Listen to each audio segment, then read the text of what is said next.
Katuyang kamatayan dito sa krus sa Kalbaryo mga kaigsunan, mao'y sulbat, mao'y bayad sa tanan nga kagul-anan, kasakitan, tunglo ug sala sa kinabuhi sa tao. Si Kristo ang nagkanyag og libre o walay bayad nga dakong oportunidad nga makabatuntag kinabuhin dayon. Amen? Ang saad ni Jesus, abundansya nga kinabuhi. Unsa man ang abundansya? Nga ang kawatan nga mong yawa nga ani sa pagpatay, paglaglag o pagpangawat. 1 versikulo 10 na paminaw. Unsay rason nganong miani ang kawatan? Kinsa man ang kawatan? Is the devil. Now listen, kinsa nga kawatan? Mao ang yawa. Unsay rason nganong miani sa kalibutan? Aron mo patay, mulaglag o mangawat. Unsay kawaton niya? Pwede niya kawaton mong kalipay, kalinaw, bahandi. Unsay gusto sa yawa? Aron ma-discourage ka, aron maghikog ka, aron mo palayo ka sa Ginoo. Aron di ka mga lagad sa Ginoo, aron ka mas bubuhat pagka o bimayo mga butang.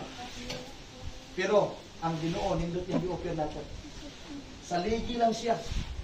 Tuwing si Jesus, kay gibayaran niya ang tanan dito sa cross sa Kalbaryo.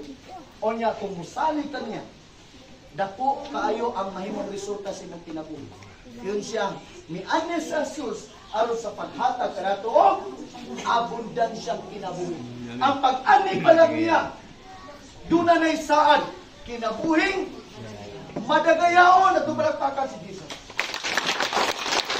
Kung sa madagayaon, may kag madagayaon, meaning dunay overflowing na adya tanan, kalinaw, malipay, kontento na kas kinabuhi.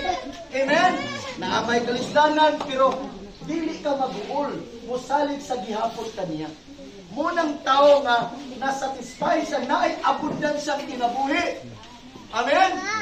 Ang abundant life, dili lang tungod kay dagang kag deposito sa bangko. Ang abundant life, dili tungod kay dagang kag sakyanan.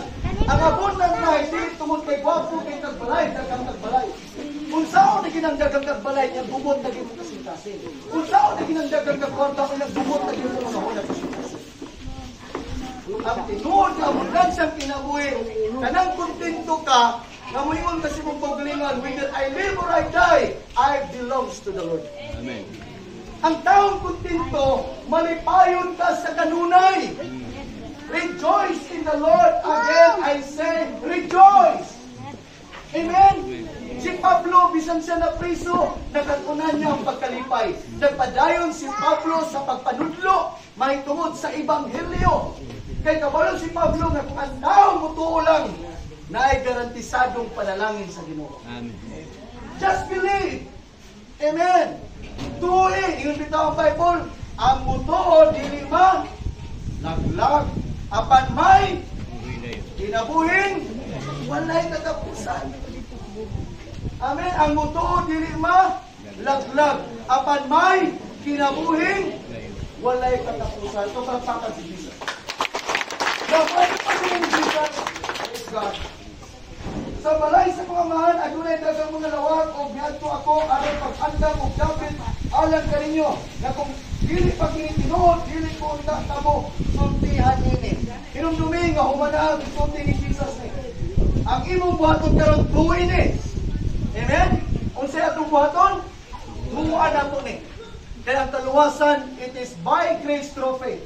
Ephesians 2 verse 8. You have been saved by grace. Through faith. Ang kaluwasan, grasya. May ka grasya, meaning, gitawag na sa unmerited favor. Ambot pasabot niya, kusang gihatag is Ginoo nato. Amen? Unsa ang grasya? Libre, walay bayad. Gihatag ni nimo. Ang imong buhaton, imong dawaton. Imong tuhaan. Naluwas ka mo tungod sa grasya, diya sa iyong pagtuo, o dili kini tungod sa iyong binuhatan. Dili ta kapaginamog na maluwas man tingali ko brad no. Kay wa man ko patay may man tawo man ko si ko pangatag og utang sa akong silingan, si ko pangatag sudan. May tao ko, dili ka garantiya ang imong mahibuhat. Amen. Kaya ang hinungdan nganong kita nangaluwas tungod sa gibuhat ni Kristo. Amen. Kaya ang tao pwede man magpapretain lang nga maayo. pero dili dahil may kasing-kasing sa Ginoo. Pwede ka magpakita nga buutan sa imong silingan, pero di ay layo kay ka kasing-kasing sa Ginoo. So busa ang basis sa kaluwasan tungod ni sa Ginoo. Busa watay ka panghinambog. Ang tao dapat moingon siya, naluwas ko tungod sa grasya sa Ginoo. Amen. Tungod sa bupas sa Ginoo. Now, matod pa din ni Jesus nga din nag-andam sa klawak. Kaya kung di pa lang ni tinuod, di kung ka mo sultihan. Gisultihan ta niya tungod kay garantisado ni. Karon ang imong buhaton, tuloy lang. Kay di ka mapakyas ninyo. Okay. O kung atuan ako dito, o makaandam ng kapit alam na ninyo, mubalik ako. Mubalik ako. Kinsay andam sa pagbalik sa Ginoo. Amen. Ikinanglan makaigsunan nga mangandam tas tanang panahon. Kay kini pagbalik sa Ginoo sama ni kawatan. Kinsa bay kawatan nga manangidaan nga sir? Pwede ba unyang kadlawon pagtapsat ko sing balay kay kawato nako ng imong board diha kadagag ko. Na bay kawatan manangit? Nanay? Wa kawatan man siya. No. Kita makaigsunan gusto ni Jesus nga din mabatunan nato ni nga pagpangandam kay ikalipay sa Ginoo nga pilion nimo siya.